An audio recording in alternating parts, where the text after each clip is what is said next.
Hello बच्चों, आज मैं आपको पंचतंत्र की एक और नई कहानी सुनाऊंगी जिसका नाम है भूतिया पेड़। किसी जंगल में सभी जानवर मिलजुल कर रहते थे। उसी जंगल में एक बहुत घना पेड़ भी था। सभी जानवर उस पेड़ से दूर ही रहते थे क्योंकि उन सब का मानना था कि उस पेड़ पर भूत रहता है। एक दिन जंगल में भालू आया और वह रहने के लिए जगह ढूंढने लगा। मैं इस जंगल में तो आ गया, मगर अपनी गुफा कहाँ बनाऊं? तभी भालू को वो भूतिया पेड़ दिखता है। यह जगह थोड़ी डरावनी लगती है, पर यहाँ शांति बहुत है। मुझे अपनी गुफा यही बनानी चाहिए। भालू उस पेड़ के नीचे पहुँचता ही है कि तभी वहाँ बंदर और हाथी आ जाते हैं और भालू को वहाँ अकेला देखकर बंदर बोलता है, अरे भालू भाई, तुम यहाँ अकेले क्या कर रहे हो? मैं यहाँ रहने के लिए गुफा बना रहा हूँ। भालू भाई, तुम यहाँ अपनी गुफा नहीं बना सकते।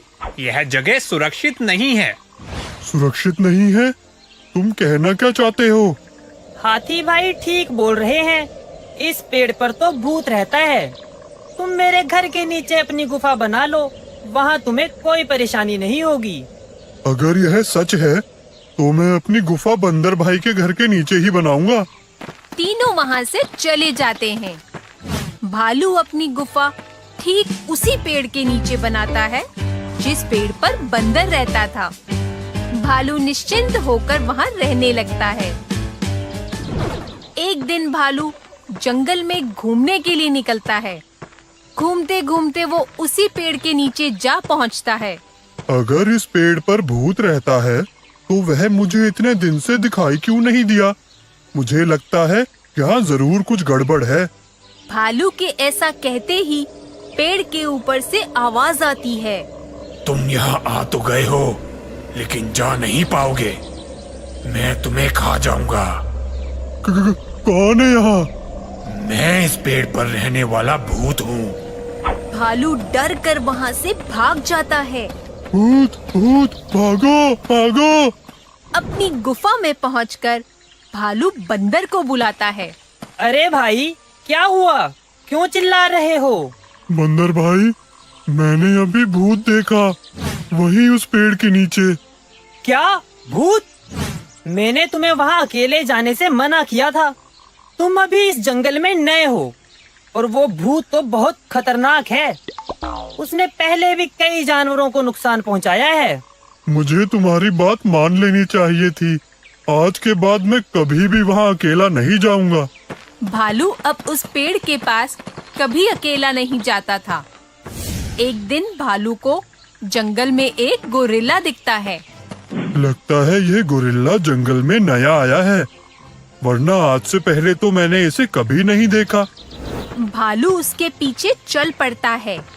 कुछ दूर जाने के बाद भालू देखता है कि गोरिल्ला उसी पेड़ पर चढ़ जाता है जिस पेड़ पर भूत रहता है।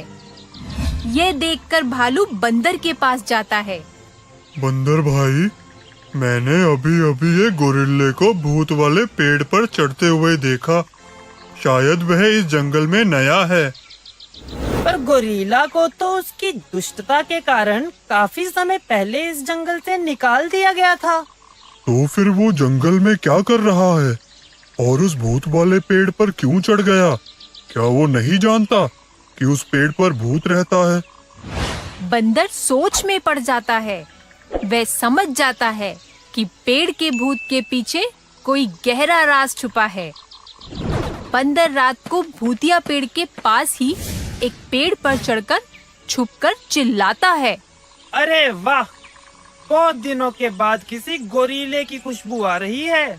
आज तो पेट भर कर खाऊंगा और यह गोरीला तो मुझे देख भी नहीं सकता क्योंकि मैं तो भूत हूँ। गोरिल्ला ये सब सुनकर डर जाता है। वह सभी जंगल के जानवरों को इकट्ठा करता है। फिर वह उन्हें सारी बात बताता है। बंदर अभी भी उसी तरह से चिल्ला रहा होता है, आज तो मैं गोरीले का मांस खाकर ही पेट भरूंगा। पर भूत तो इस पेड़ पर रहता था, फिर आवाज उस पेड़ से कैसे आ रही है? महाराज, पेड़ पर कोई भूत नहीं रहता। आपने मुझे जंगल से निकाल दिया था, इसलिए मैं इस पेड़ पर आप सबसे छुपकर रहता था। सभी जानवरों को मैंने ही भूत बनकर डराया था, जिससे कोई मुझे देख ना सके। लेकिन अब यहाँ सचमुच का भूत आ गया है। ये सब सुनते ही बंदर नीचे आता है और सबको बताता है।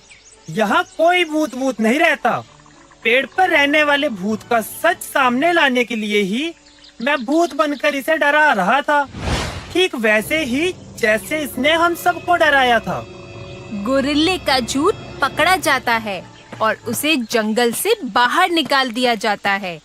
इस तरह सभी जानवरों को भूतिया पेड़ से छुटकारा मिल जाता है और वे सब खुशी से बिना डरे जंगल में रहने लगते हैं। तो बच्चों, इस कहानी से हमें ये शिक्षा मिलती है कि हमें डर का सामना बहादुरी से करना चाहिए